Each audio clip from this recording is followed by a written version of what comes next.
Hi. It's the Opie and Anthony show. Opie took off. He had to go. He was swollen. Yeah. He was definitely taking on a Rocky Dennis look. It's not like Jim gets swollen on this show. No, his eye was swollen. There's a different type of swollen. Jimmy gets swollen when there's certain girls in the studio. This was his face, and he's supposed to go to a doctor. Yeah. We have to figure out how to turn the music down now. Because Stuntbrain said, Stuntbrain. And Michael Chiklis is in, and already Bob Kelly is asking questions that he's wrong. Yeah, because it was on the prep sheet. Whenever we get a prep sheet, Michael, I got to apologize. I don't know who puts it together, but it's completely wrong. Well, you know what? And why would his mic work? Hold on. His mic working. We have no one knows what we're doing here. Hey, here I am. There you go. Well, you know, they probably went to IMDb and looked it up because, you know, according to IMDb, I have a house in Greece and I speak 3 languages. You do? Oh, really? Yeah, I'm really happy about that. You really do?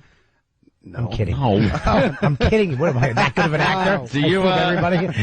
do you look at some of the stuff on the web and just go, oh, my God, what are these people? Why are they bothering? Yeah, sometimes, man. That's crazy. You know, look, I don't know where they get things. I don't know. I guess people talk and it's weird. They must sit around campfires and make stuff Yeah, up. make it all up. And the more successful you've gotten, I mean, the Shield really put you over the top. That just, I mean, from season 1, people were really digging that show.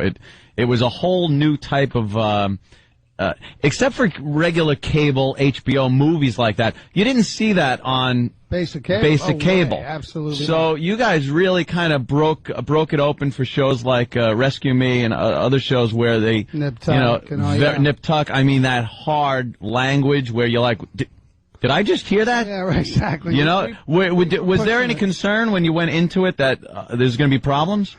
Well, you know, my first question is, are we going to do this? Really? Yeah, like, because if the pink pages come down on the first day of shooting and it's like a boiled version of this, I quit. I don't want to do it. Right. But if we're going to do this, I'm in. And Peter Liguori and Kevin Riley, who were heading up FX at that time, went, no, man, we're either going to fall on our asses or we're going to do really well. That at least, The pink pages, by the way, are the rewrites. Yeah, Jimmy, thank you. Jimmy, a fellow actor. So people know Yeah. that, you know, you see a great script and all of a sudden the next day the pink ones are ready. It stinks, yeah, and then they take all the teeth out of it. Yeah, Right. that They happened boil to me. it. Yeah, that's why it was. That's why it was pretty unique to see something like that. You know. Yeah, it was crazy. As a matter of fact, they just said, look, you only have this much money to shoot it. You only have this much time to shoot it, but go. You know, and hey, we were cool with that. You know what's cool about it is it wasn't some big budget show. No. But it had that realism, the grit to it and stuff that. Well, you know, innovation, you know, it's, you have to make do with what you have. And the fact is that's one of the reasons why we shot it the way we did. We made it look like a docudrama because, you know, we had two cameras and a butt dolly. You know, we didn't even have a proper dolly. We have something called a skate dolly, which is like an octagonal board with some like roller skate. A little bumpier than. Yeah, you know, so we just thought, you know, Clark Johnson's brilliant cat, man. He directed the pilot. You know who Clark is, right? From Homicide: Life on the Street, and you know he directed SWAT, and he's really amazing talent. In any case, he directed the pilot, and he wanted, the camera to be like another person in the room. Right. And he created this sort of docudrama look, which makes it really visceral. It makes you feel like you're in the room with us. You know? Yeah. And it's a very cool way to shoot a show. I guess the whole show's wrapping up, though, huh? Yeah, this is it. 7 seasons. I can't Amazing, believe it. 7. Yeah, you know, time flies when you're having fun, man. Yeah. We had a great time shooting this show. It was really life-changing for all of us. Tremendous amount of attention. We, you know, essentially created a network, changed some things up in the business. And, you know, it's cool to be kind of part of something historic like that. But, and also I'm kind of spoiled because I've been playing Vic Mackey for 7 years. It's not every day you get a role like that, you know. And so I'm kind of like looking at stuff and going, really? Really? But I will say I got lucky, you know, I got this cool little part in this Spielberg movie. He produced this movie called Eagle Eye. Eagle Eye, right? Yeah, and it's a very cool movie. And Shia LaBeouf he's the real thing, man. The kid's cool. He's a very cool What's guy. the gist of the movie? This is them all. God, this is the movie that I've seen promoted in IMAX. Yeah, man, it's heavy. That looks fantastic. Where it's you have 30 seconds to leave the room, like that. Yeah, that right. Awful, well, creepy call right, voice. Exactly. Well, you'll never look at your cell phone or your computers or your credit cards the same way again. I heard him in an interview. The CIA guys were there, and they were like, "Can you really do all the stuff they do in the movie?" And they played him back a phone call he had on his cell phone from a couple days before. They just recorded it. There's some see, but he's been around the campfire. He's making. I almost swore. That's all right. Making stuff up. I didn't say that. Shyla said that in an interview. You're making it I up. swear to God, I don't lie. Jimmy lies. Wait, you said that? I'm a Catholic. Bobby lies all the time. Shia LaBeouf said it on an interview yesterday. Yeah, well, actually, man, some of it was really cool is I played the Secretary of Defense in the movie, and we shot at the Pentagon. Oh, really? Yeah, and it was trippy. That's got to be a little rough to get the permits to do that. Yeah, check it out. I actually flew in and landed on the green of the Pentagon in a Black Hawk helicopter in post 9/11 Cool was America. that? Unbelievably cool. We were walking around the bowels of the Pentagon. I turned to this 5-star general and I said, "General, you got to tell me, how did this happen?" He said, "To tell you the truth, it almost didn't. We weren't going to let this happen." And I thought, God damn it, this is an American film crew in America wanting to shoot an American film. Mm-hmm. Why can't we do this? And he made it happen. And I applauded the guy. I was like, way to go, man. That's cool. It's funny how sometimes if you get a little bit of celebrity, or as you have a lot of bit of celebrity, how people will kind of cut you some slack. It's like, hey, you want to see the room where we keep the real films of the Kennedy assassination? It's amazing. I felt like, George C. Scott in Doctor Strange. He's going to see the big board. We went into that room. We went into the room where they, they plan attacks in. It's great. It's insane. And it's funky. You walk in there and you have a cell phone. I hear this voice. And it's the computer. It knew that I had a cell phone in my pocket, and I had to take my cell phone out and leave it at the door. Damn. It's weird that, and there are some iffy pictures on it. Photos of your own genitals. Speaking of celebrity weirdness, we walked in, and, when you come in, you have to show a picture license, or ID to come into the Pentagon, and there's hardcore Marines up there, and everybody in the cast and crew that's walking in there is pulling out their wallets, and I started to pull it out, and I hear, "Vic Mackey is in the house." and I look up, and the Marine's like, "You, sir, do not need any photo ID. Come with me." Thank you. You walk in and peel off the rubber mask. Exactly. I've gotten in. It was very, very cool. That's one of the coolest things about being an actor is things like that. Yeah. To do. Why am I here? I don't belong here. Yeah, I know. Exactly. Someone's going to. You always feel like you're going. And believe me, I'm not trying to equate myself on any level with celebrity, but you do realize. Neither am I. Bobby. But you do. It is an odd thing how people do kind of give you that little leeway, or hey, I listen.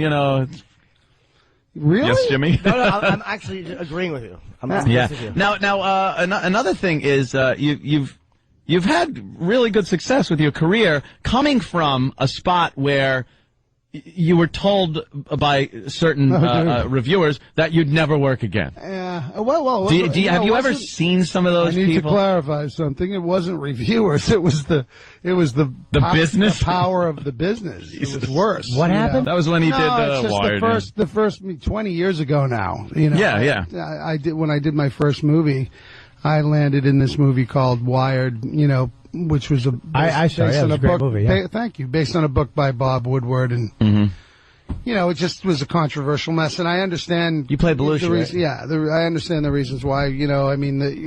Bob Woodward's an investigative reporter, and when he writes, he doesn't write with sort of flowery, forgiving language. He writes, this happened, this happened, this happened, and in black and white, it doesn't sound very good. You know what I mean? And it reads very much as an indictment against the people who were around Belushi, as if they were somehow complicit in his death. And right. I can understand in retrospect why everybody was so mad. Listen, it's got to be a certain amount of vindication. I can't believe I'm still talking about this 20 years later. No, I know. The only so reason, weird. The only I'm reason over it. The only reason I bring it up is that you've had such great success after that. So it's almost like I know me personally, I'd be like, hey, screw you.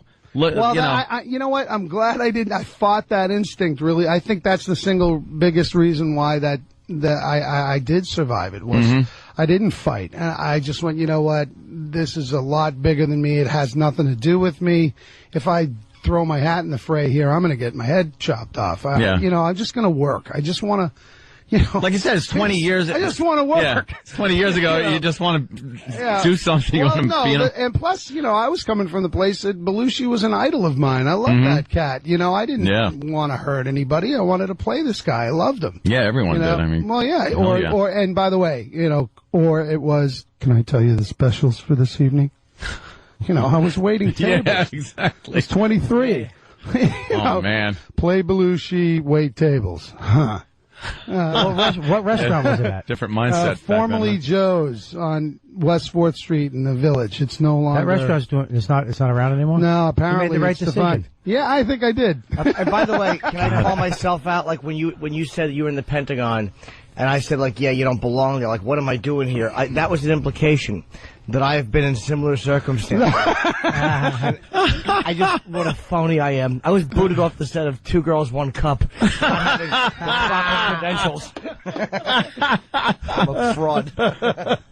Oh, great. But your career, though, I mean, you played so many different, you played the commish, then Curly from Three Stooges, which is a hard gig. That's a tough one. That was a tough gig. Especially being from Massachusetts, and you're from Medford. Yeah. We're hardcore Stooges fans, and Curly was God. Yeah. Honestly, a good day. Tell me if I'm lying. A good day after school was when you came home and there were two Curlys and a Shemp. Oh, yeah. That was like, oh, yeah, a good day. If it was like two Curly Joes, you wanted to kill yourself. Oh, if you saw like, wah, wah, wah, wah, wah, wah, and you went, Shemp. Or Curly Joe Besser. Yeah, I like Shemp. With old. I like Shemp too, but that Shemp was good. No. When the Stooges started getting old, though, and it was like, I think they're going to hurt themselves. They started making some movies, and Moe's hair was all gray. Yeah, Moe's hair actually came off. Yeah.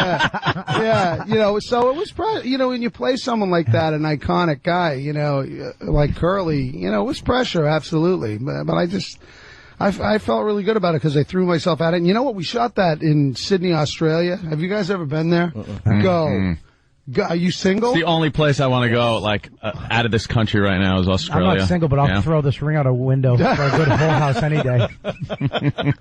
How much is it? Wow. Is our money good over there? Are there a lot of girls over there as per guys or something? Yeah, it's very overweighted in that way. Yeah. I mean, it's just a beautiful place. It's unbelievable. It really is. The only problem is it's so damn far away. But the Australians are cool people, man. They're really laid back. Because anything that goes wrong, the first thing out of their mouth is, no worries, mate. It's the first thing they say. So they're like, we'll fix it. You're like, okay, cool. You never saw an Australian guy just snap? No. Lose his mind? What are you doing? This stinks. Forget it, I'm out. No. Never. What are you doing? And then there's thousands of miles between the cities, too, aren't there?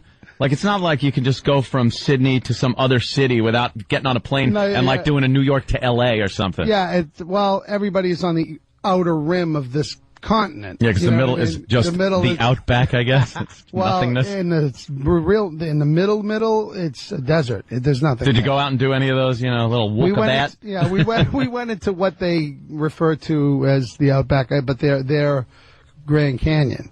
Oh, okay. It was incredibly funky. We were in this all-terrain vehicle and not like an SUV like you see this was the Bush mobile for 3 hours on no road.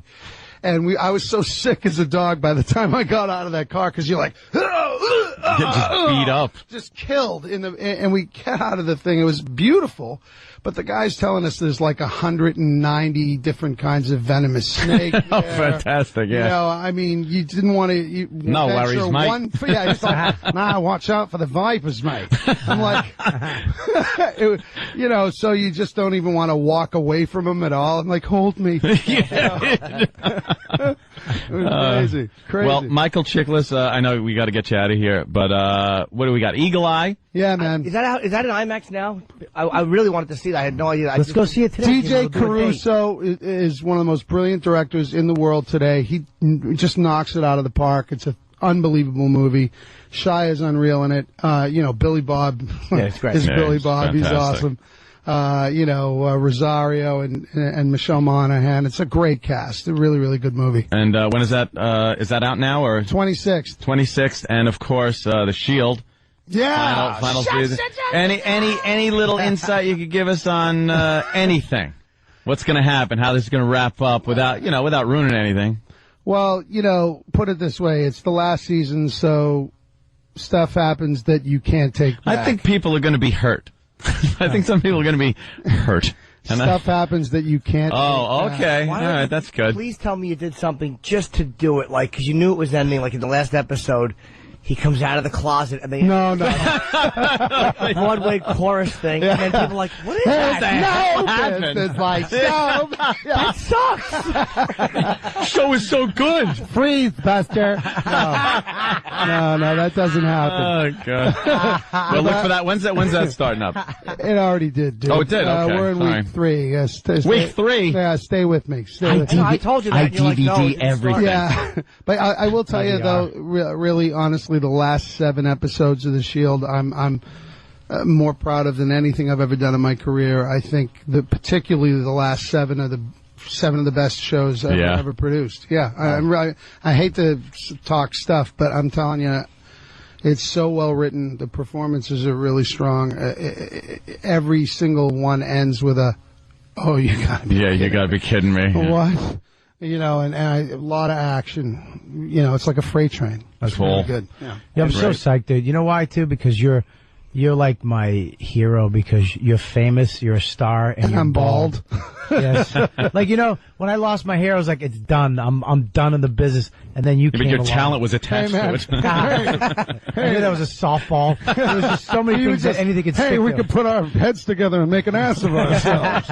But no, you're right, dude. Bald guys, you never. What are you gonna do? I mean, you can't play like Billy Zane lost his... Jack or your kid. There's nothing you can really do. Name him. Daddy Name him. Warbucks. Name him. What? Well, we go back and play a lot of nobody things, now. man. Billy Zane became bald and he was out. Yeah. Black people, a lot of black bald famous guys. They look great bald. True. Well, great. I'd love to talk about this all Chicks day. dig bald. You know that. They do. We got to take a break. Get Michael out of here. Michael, All right, thanks so much for Eagle Eye. coming in. Eagle Eye. Shield is on now, and Eagle Eye. I really want to see this movie, especially in IMAX, man. It's September 26th, which is a week from today, and season 7 is on FX Tuesdays at 10 o'clock. Groovy. Very good, Michael. Thanks you so guys. much, man.